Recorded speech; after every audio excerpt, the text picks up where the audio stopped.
Malugod na pagtanggap sa St. Joseph Parish Gagalangin sa ika-6 ng umagang banal na misa na may liturhiya ngayong Biyernes sa ika-2 linggo ng 40 araw na paghahanda.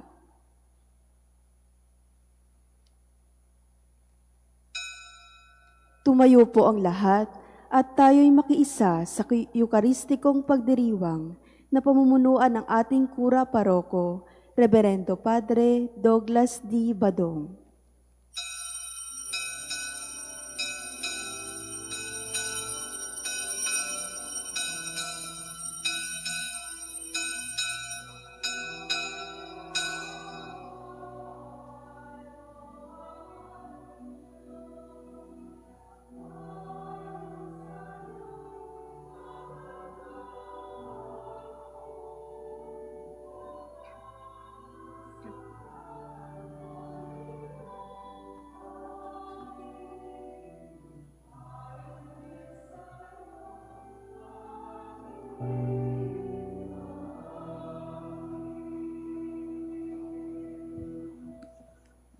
Sa ngalan ng Ama at ng Anak at ng Espiritu Santo, Amen.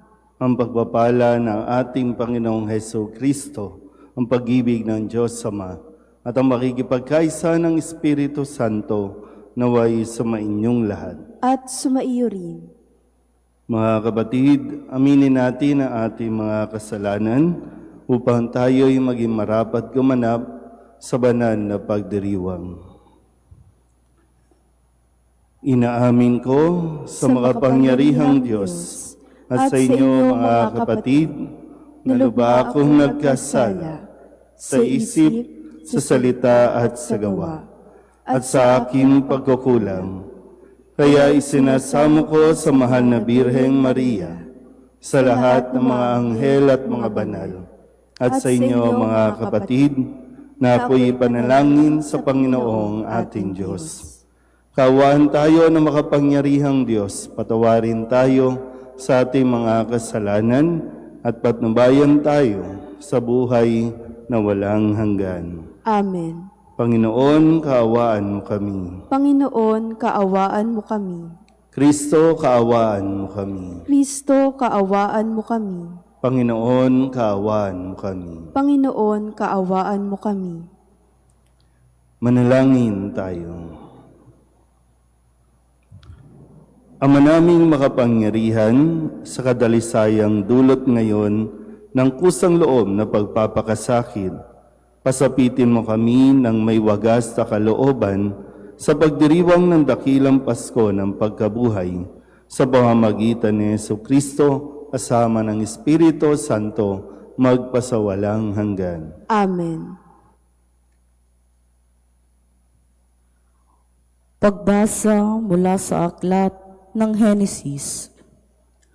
Mas mahal ni Israel si Jose kaysa ibang mga anak, sapagkat matanda na siya nang ito'y isinilang. Iginawa niya ito ng damit na mahaba at may manggas. Dinamdam ito ng kanyang mga kapatid at ayaw nilang pakisamahang mabuti si Jose. Nasa Sikem ang mga kapatid ni Jose at doon inaalagaan ang kawan ng kanilang ama. Sinabi ni Israel, "Gumayak ka at sumunod sa iyong mga kapatid." Sumunod si Jose at natagpuan ang mga kapatid sa Dotan. Malayo pa siya'y natanaw na ng mga ito. Nagkaisa silang patayin siya. Sinabi nila, "Ayan na ang mapanaginipin. Patayin natin at ihulog sa balon at sabihing sinila ng mabangis na hayop. Tingnan natin kung ano ang mangyayari sa kanyang mga panaginip." Narinig ito ni Ruben at binalak na iligtas si Jose. Sabi niya, huwag nating patayin. Huwag natin siyang pagbuhatan ng kamay. Ihulog na lamang natin sa balon. Sinabi niya ito sapagkat ang balak niya ay iligtas ang kapatid. Paglapit ni Jose, hinubdan nila ito at inihulog sa isang tuyong balon.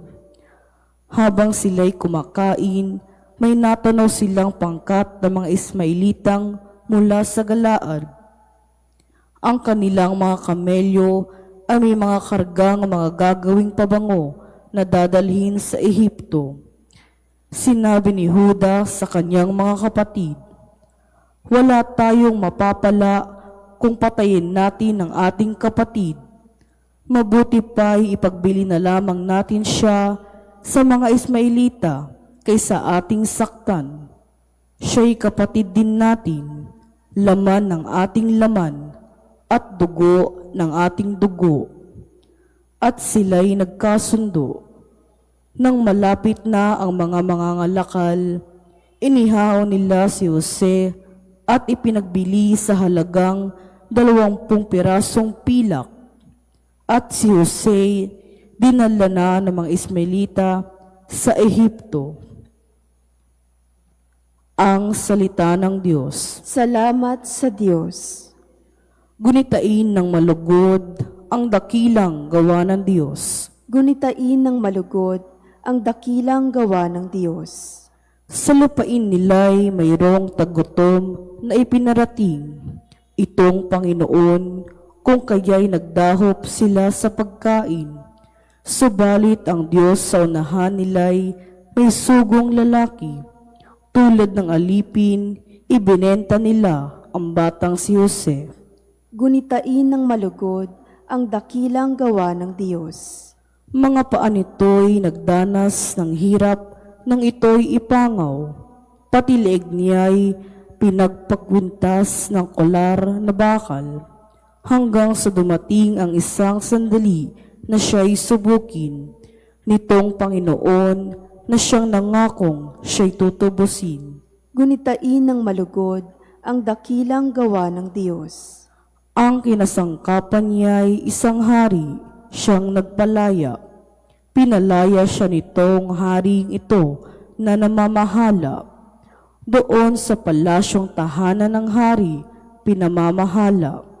Sa buong lupain, si Jose ginawa niyang katiwala. Gunitain ng malugod ang dakilang gawa ng Diyos. Magsitayo po ang lahat.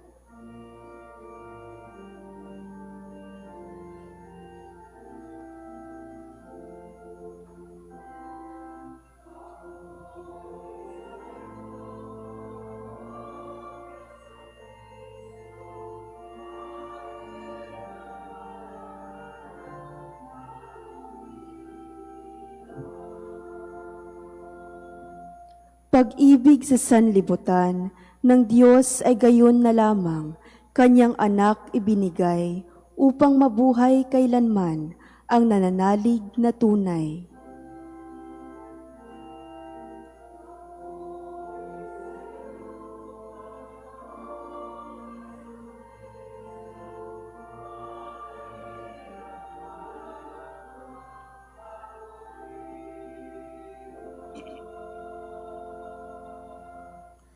Sumainyo ang Panginoon. At sumaiyo rin. Ang mabuting balita ng Panginoon ayon kay San Mateo. Papuri sa iyo, Panginoon.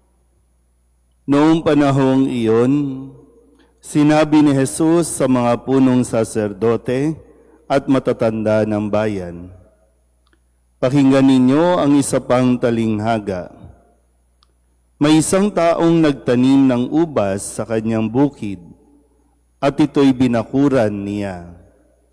Gumawa siya roon ng pisaan ng ubas at nagtayo ng isang mataas na bantayan. Pagkatapos, kanyang iniwan sa mga kasama ang ubasan at siya'y nagtungo sa ibang lupain. Nang dumating ang panahon ng pitasan, pinapunta ng may-ari ng ubasan ang kanyang mga alipin upang kunin sa mga kasama ang kanyang parte. Ngunit sinunggaban ng mga kasama ang mga alipin, binugbog nila ang isa, inatay ang ikalawa, at binato naman ang ikatlo. Pinapunta uli ng may-ari ang mas maraming alipin, ngunit gayon din ang ginawa ng mga kasama sa mga ito. Sa kahuli-hulihay, pinapunta niya ang kanyang anak na lalaki. Igagalang nila ang aking anak, wika niya sa sarili. Ngunit nang makita ng mga kasama ang anak, sila'y nag-usap-usap. Ito ang tagapagmana. Halikayo, patayin natin nang mapasa atin ang kanyang mamanahin. Kaya't siya'y sinunggaban nila, inilabas sa ubasan at pinatay. Pagbalik ng may-ari ng ubasan, ano kaya ang gagawin niya sa mga kasamahang iyon? Sumagot sila, lilipulin niya ang mga buhong na iyon at paaalagaan ng ubasan sa ibang kasama na magbibigay sa kanya ng kaparte sa panahon ng pamimitas. Tinanong sila ni Jesus, hindi pa ba ninyo nababasa ang talatang ito sa kasulatan?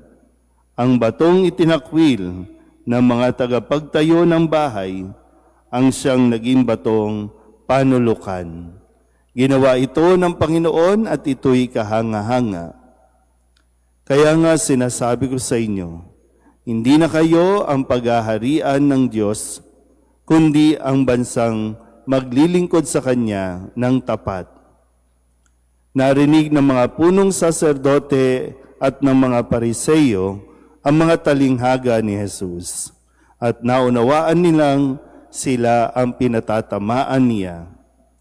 Dadakwin sana nila siya, ngunit natakot sila sa mga tao sapagkat kinikilala ng mga ito na propeta sa Jesus. Ang mabuting balita ng Panginoon. Pinupuri ka namin, Panginoong Hesukristo. Isang magandang umaga po sa inyong lahat.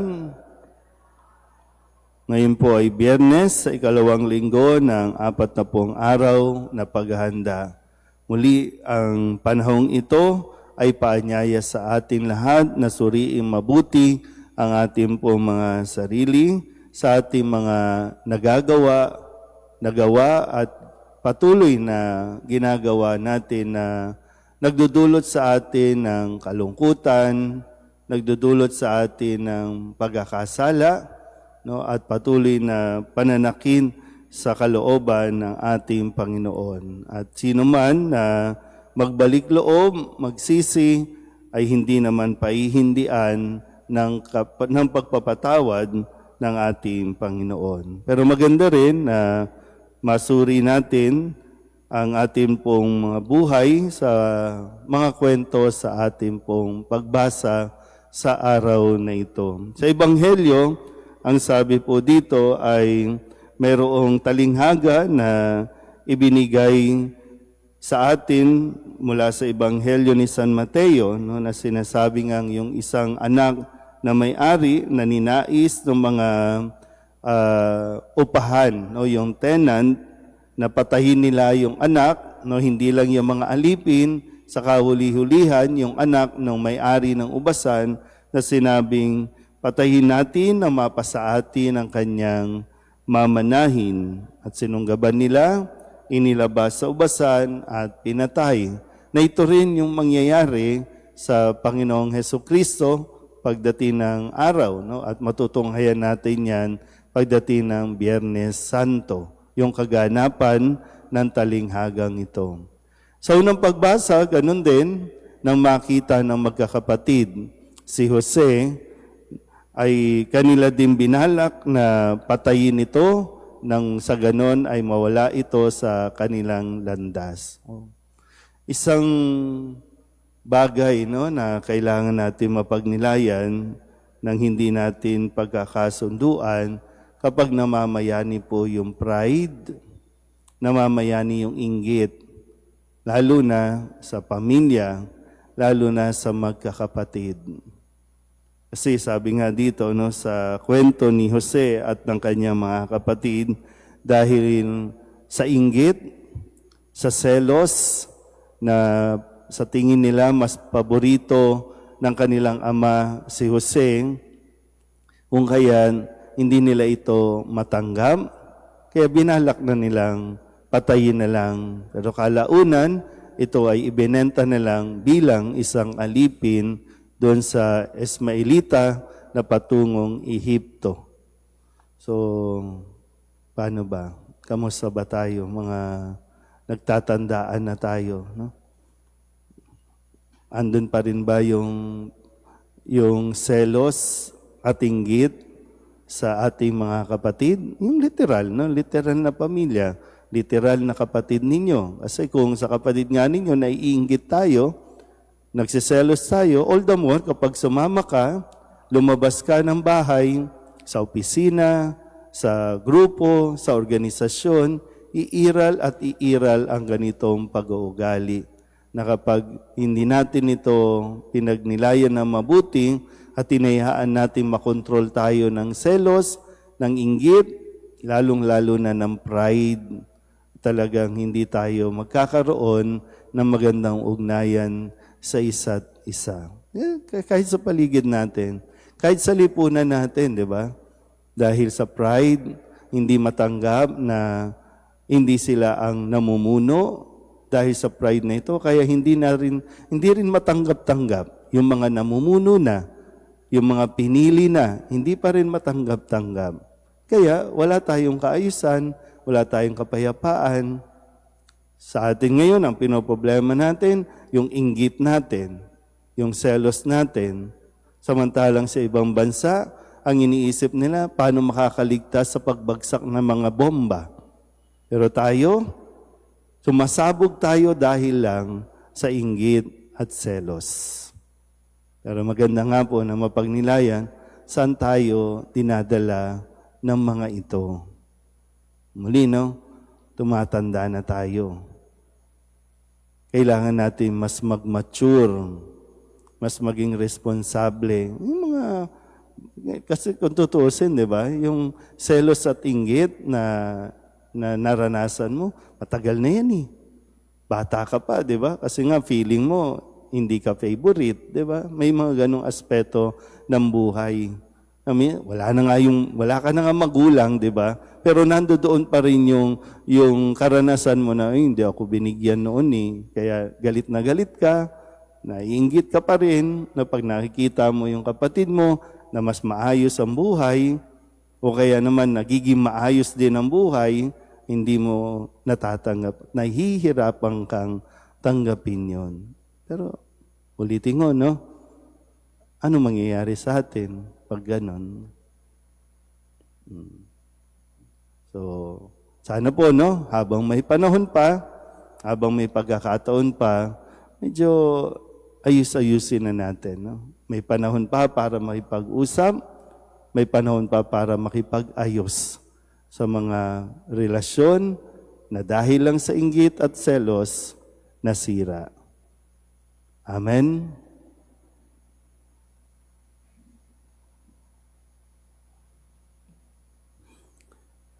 Habang pinagninilayan ang babala sa Ebanghelyo tungkol sa pangangailangang mamunga, ihain natin ang ating mga kahilingan sa Diyos Ama.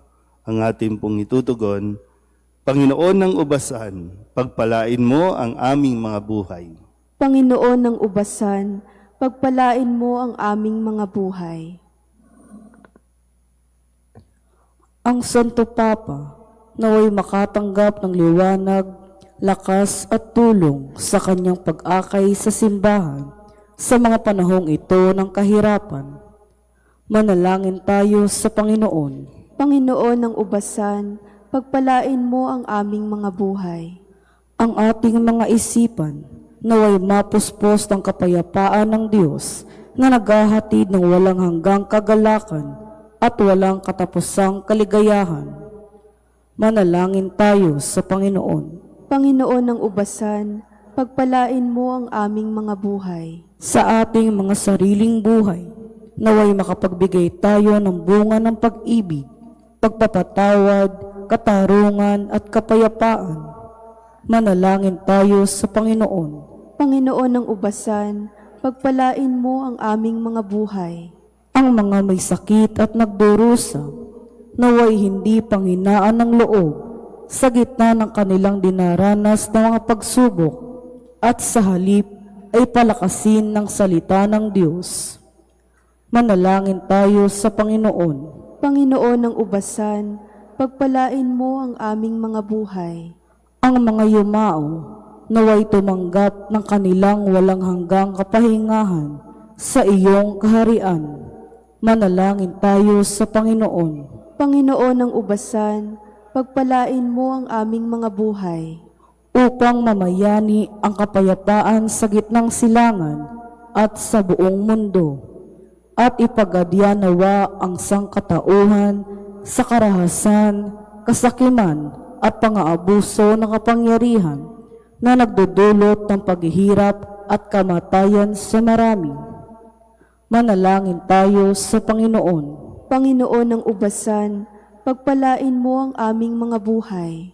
Upang ang lahat ng mga nagdurusa dahil sa kalupitan ng digmaan ay daglian ng makaranas ng kapayapaan at mabuhay ng may kapanatagan at kalayaan. Manalangin tayo sa Panginoon. Panginoon ng ubasan, pagpalain mo ang aming mga buhay. Idulog din natin sa Panginoon ang ating mga personal na kahilingan at mga panalangin para sa ating mga pamilya, kasama din ang mga kahilingan ng mga nanonood sa online. Lahat ng mga misang pasasalamat, special na intensyon, agarang paggaling ng mga may sakit, tang lahat ng mga kaluluwa na inihiling na ipagdasal sa misang ito.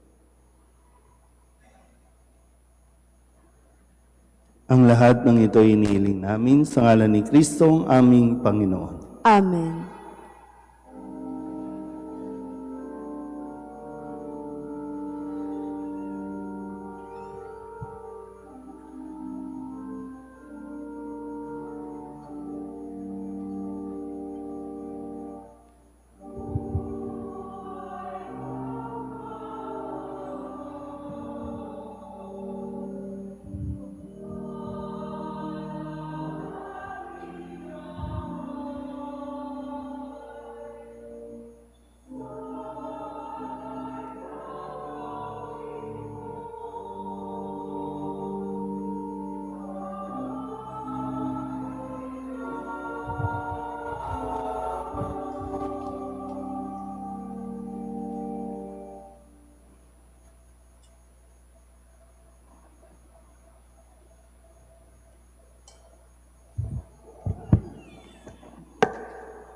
Manalangin kayo mga kapatid upang paghahain natin ang kalugdan ng Diyos Amang makapangyarihan. Tanggapin nawa ng Panginoon itong paghahain sa iyong mga kamay, sa kapurihan niya at karangalan, sa ating kapakinabangan at sa buong sambayanan niyang banal. Ama naming lumikha, pangunahan nawa kami ng iyong kagandahang loob sa aming paghahain bilang iyong mga lingkod, upang sa matapat na pamumuhay kami maitaguyod sa pamamagitan ni Jesucristo kasama ng Espiritu Santo magpasawalang hanggan. Amen. Sumainyo ang Panginoon. At sumaiyo rin. Itaas sa Diyos ang inyong puso at diwa. Itinaas na namin sa Panginoon. Pasalamatan natin ang Panginoong ating Diyos. Marapat na siya ay pasalamatan. Ama naming makapangyarihan, tunay ngang marapat na ikaw ay aming pasalamatan sa pamamagitan ni Jesucristo na aming Panginoon. Sa pagbabakasakali mong kami bubuti, isinugo mo sa Jesucristo upang pangunahan kami bilang pagsunod sa iyong antas sa bigay. Ipinahayag ng iyong anak ang iyong kalooban na ang mga apit-dukha ay kanyang damayan. Ngayon ay iyong inihahandog ang pagkakataong aming maisaloob ang kanyang ganap at kusang paglilingkod upang sa iyo'y lagi kaming makasunod. Kaya kaysa ng mga anghel ang sisiawin ng papuri sa iyo, nang walang humpay sa kalangitan, kami nagbubunyi sa iyong kadakilaan.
Ama naming banal, ikaw ang bukal ng tanang kabanalan. Kaya't sa pamamagitan ng iyong Espiritu, gawin mong banal ang mga kaloob na ito upang para sa aming maging katawan at dugo ng aming Panginoong Heso Kristo. Bago niya pinagtiis ang pusang loob na maging handog, hinawakan niya ang tinapay, binasalamatan kaniya, pinaghati-hati niya iyon, iniabot sa kanyang mga alagad at sinabi, "Tanggapin ninyong lahat ito at kanin. Ito ang aking katawan na ihahandog para sa inyo."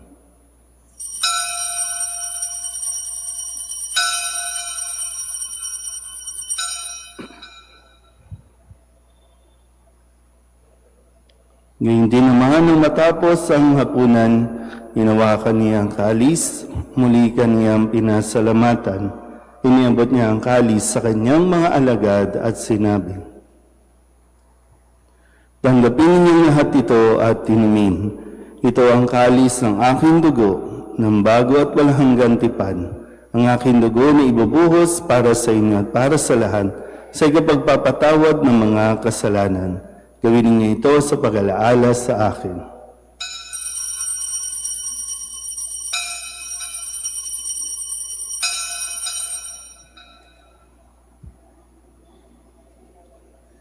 Ipagbunyi natin ang misteryo ng pananampalataya. Si Kristo'y namatay, si Kristo'y nabuhay, si Kristo'y babalik sa wakas ng panahon. Ama, ginagawa namin ngayon ang pag-alaala sa pagkamatay at muling pagkabuhay ng iyong anak. Kaya tiniaalay namin sa iyo ang tinapay na nagbibigay buhay at ang kalis na nagkakaloob ng kaligtasan. Kami nagpapasalamat dahil kami iyong minarapat na tumayo sa harap mo para maglingkod sa iyo. Isinasamo namin kami magsasalo-salo sa katawan at dugo ng Kristo ay mabuklod sa pagkakaisa sa pamamagitan ng Espiritu Santo. Ama, lingapin mo ang iyong simbahang laganap sa buong daigdig. Puspusin mo kami sa pag-ibig kaysa ni Leon na aming Papa at ni Jose na aming Obispo at ng Tanang Kaparian. Alalahanin mo rin ang mga kapatid naming nahimlay na may pag-asang sila'y muling mabubuhay, gayon din ang lahat ng mga pumanaw. Kawaan mo sila at patuloyin sa iyong kaliwanagan. Kawaan mo at pagindapating kaming lahat na makasalo sa iyong buhay na walang wakas. Kaysa ng mahal na Birheng Maria na ina ng Diyos, ng kabiyak ng puso niyang si San Jose. Kaysa ng mga apostol at ng lahat ng mga banal na namuhay dito sa daigdig ng kalugod-lugod sa iyo, na ipagdiwang nawa namin ang pagpupuri sa ikararangal mo sa pamamagitan ng iyong anak na aming Panginoong Heso Kristo. Sa pamamagitan ni Kristo, kasama niya at sa Kanya, ang lahat ng parangal at papuri ay sa iyo, Diyos amang makapangyarihan, kasama ng Espiritu Santo, magpasawalang hanggan.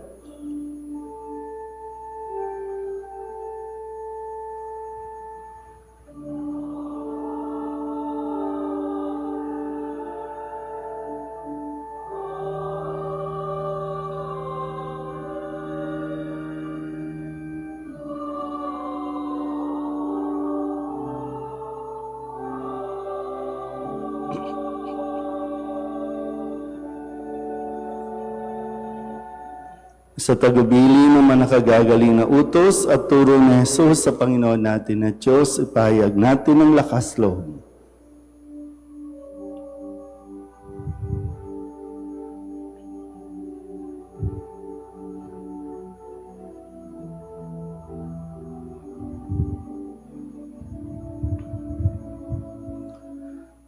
Ama namin, sumasalangit ka, sambahin ang ngalan mo,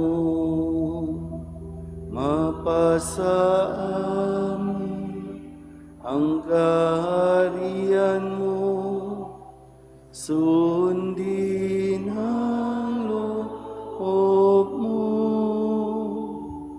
dito sa lupa parang sa langit, bigyan mo po kami ngayon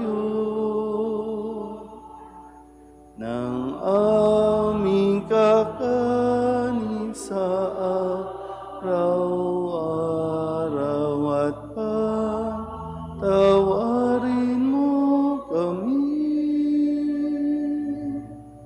sa aming mga sala para ng pagpapatawad namin sa nagkakasala sa amin. At huwag mo kaming ipatulot sa tukso at iadya mo kami sa lahat ng masama.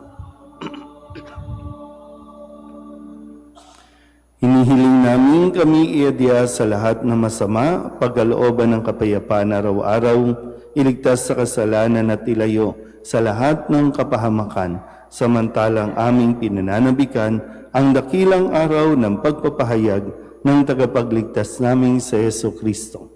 Sapagkat iyo ang kaharian at ang kapangyarihan at ang kapurihan magpakailanman. Amen. Panginoong Heso Kristo, sinabi mo sa iyong mga apostol, kapayapaan ang iniiwan ko sa inyo, ang aking kapayapaan ang binibigay ko sa inyo. Tunghayan mo ang aming pananampalataya at huwag ang aming mga pagkakasala. Pagkalooban mo kami ng kapayapaan at pagkakaisa ayon sa iyong kalooban, kasama ng Espiritu Santo, magpasawalang hanggan. Amen. Ang kapayapaan ng Panginoon ay laging sumainyo. At sumaiyo rin. Magbigayan po tayo ng kapayapaan sa isa't isa. Kordero ng Diyos, na nag-aalis ng mga kasalanan ng sanlibutan, maawa ka sa amin. Kordero ng Diyos, na nag-aalis ng mga kasalanan ng sanlibutan, maawa ka sa amin. Kordero ng Diyos, na nag-aalis ng mga kasalanan ng sanlibutan, ipagkaloob mo sa amin ang kapayapaan.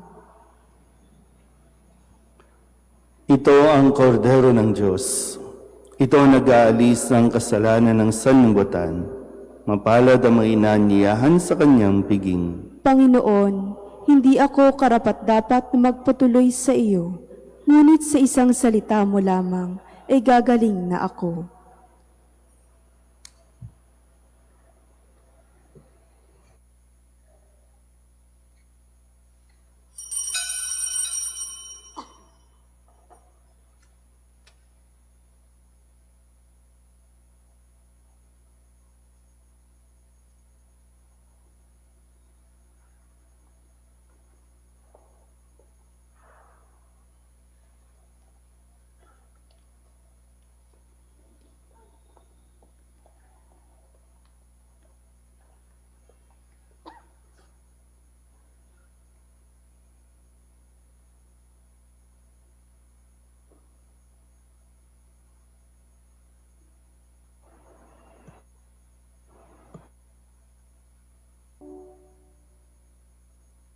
Magsiluhod po ang lahat para sa panalangin kay San Jose. Abang tagapangalaga ng tagapagligtas, kabiyak na puso ng mahal na Birheng Maria, sa iyo ipinagkatiwala ng Diyos ang kaisa-isa niyang anak. Sa iyo nagtiwala si Maria, sa piling mo si Kristo'y naging tao. Maging ama ka rin sa amin, pinagpalang Jose, at gabayan mo kami sa landas ng buhay. Ihingi mo kami ng biyaya, awa at tapang, at ipagtanggol kami sa lahat ng masama. Amen. Magsiupo po sumandali.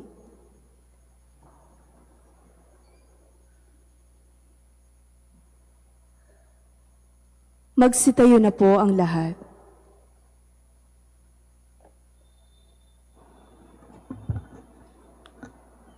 Manalangin tayo.